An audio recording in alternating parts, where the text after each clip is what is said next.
A young man feels frightened by his surroundings. He hears a wild cacophony of screams of men, horses charging, swords being drawn, and a new sound he has never heard before, the deep boom of cannon fire.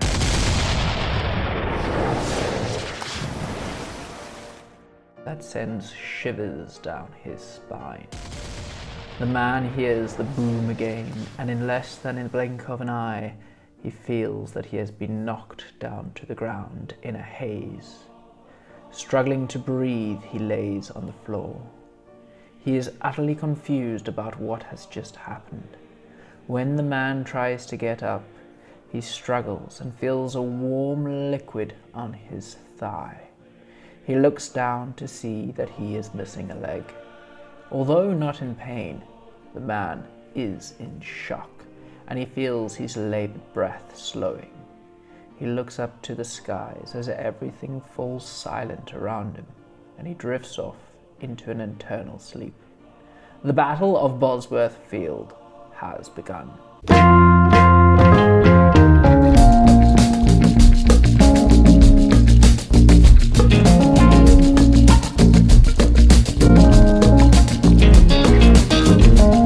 Hello and welcome to the channel. I'm of course the Knight of History, and this is of course part number 5 of the War of the Roses story. The end game is here.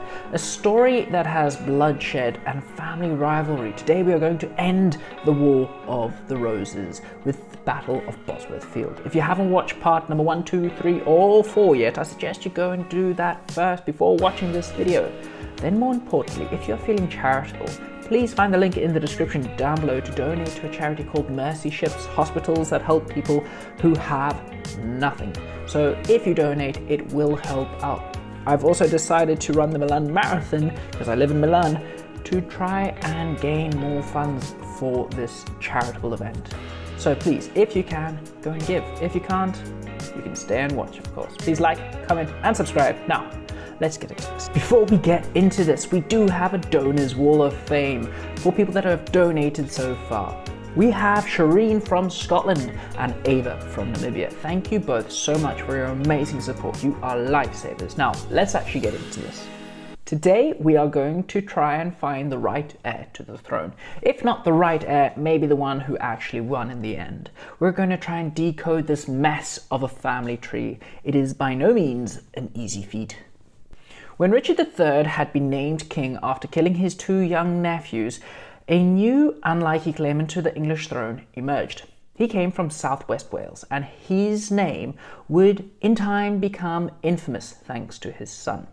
Henry Tudor's claim to the throne was tenuous at best. His Welsh grandfather was the servant of Henry V, and his name was Owen ap Mardud ap Tudor. He did of course anglicize his name to Owen Tudor when he miraculously married way above his station in life to a person called Catherine of Valois, the Queen of England. She was the widowed wife of Henry V in 1432.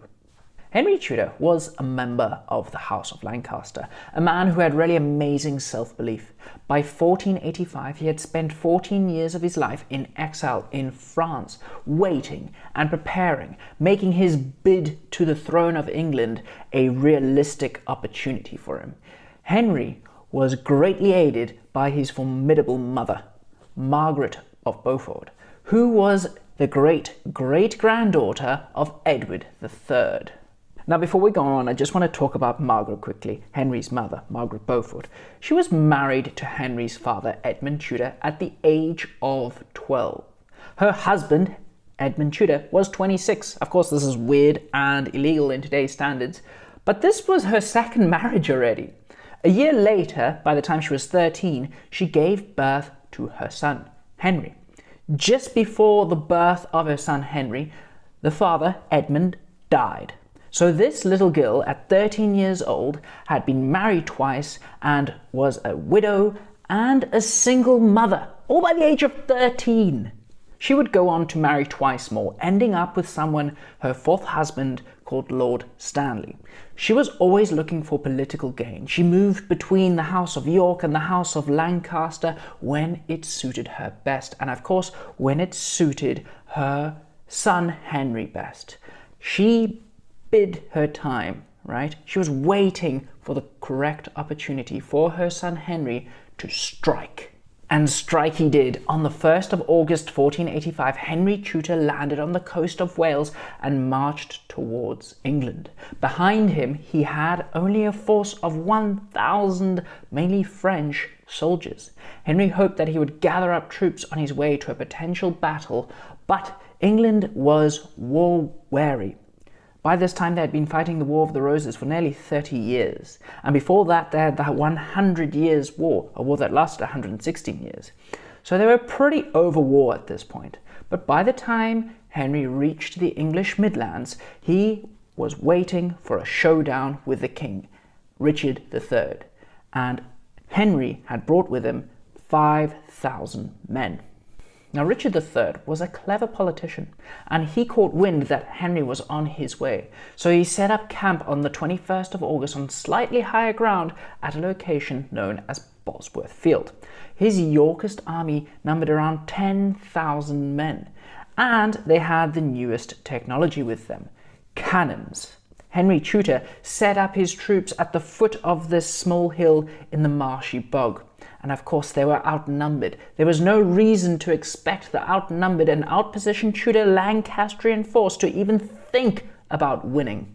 The battle began with a boom, and Richard led his Yorkist cavalry in a charge against the Lancastrian forces, smashing them back with both their weight and gravity on their side. But here's the thing. Henry's French pikemen managed to knock Richard III off of his horse. And according to Shakespeare's retelling of the battle in Richard III, Richard cried out, "A horse! A horse! My kingdom for a horse!"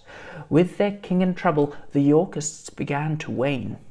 It was around this time that Henry's mother, Margaret, was with her husband, Lord Stanley.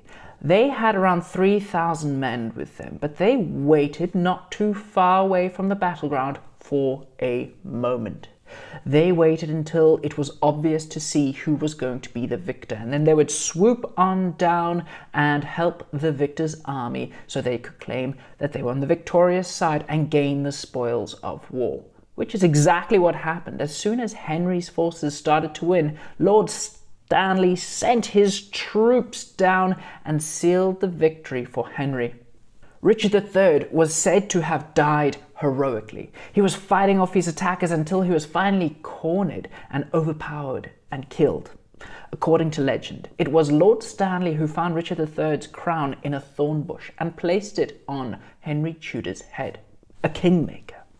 In the meanwhile, Richard III's body was stripped naked and buried in an unmarked grave near church in Graysferrar in Leicester, only to be rediscovered in 2012 in a car park of all places as a lucky guess excavation by an archaeologist. He would be the last English king to ever die in battle. The new king was, of course, Henry Tudor, known to us as Henry VII, and he ruled in partnership with his mother, Margaret Beaufort. Margaret arranged Henry VII to marry Elizabeth York, the daughter of Edward IV, the old king. She was, of course, the older sister of the princes in the Tower. Now, this was a clear masterstroke in terms of political gain for her, because she united the houses of York and Lancaster, ending the 30-year feud known as the War of the Roses. Of course, Henry VII did see off a few rebellions that rose up against him, but he secured the new dynasty, especially when his son took the throne, the infamous Henry VIII. The Tudors were represented by a Tudor rose, the unification of the white rose of York and the red rose of Lancaster. It is commonly seen as the end of the medieval period in England here.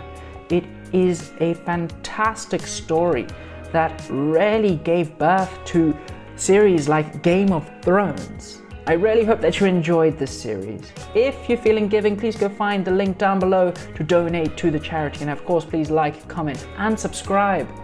The more you know.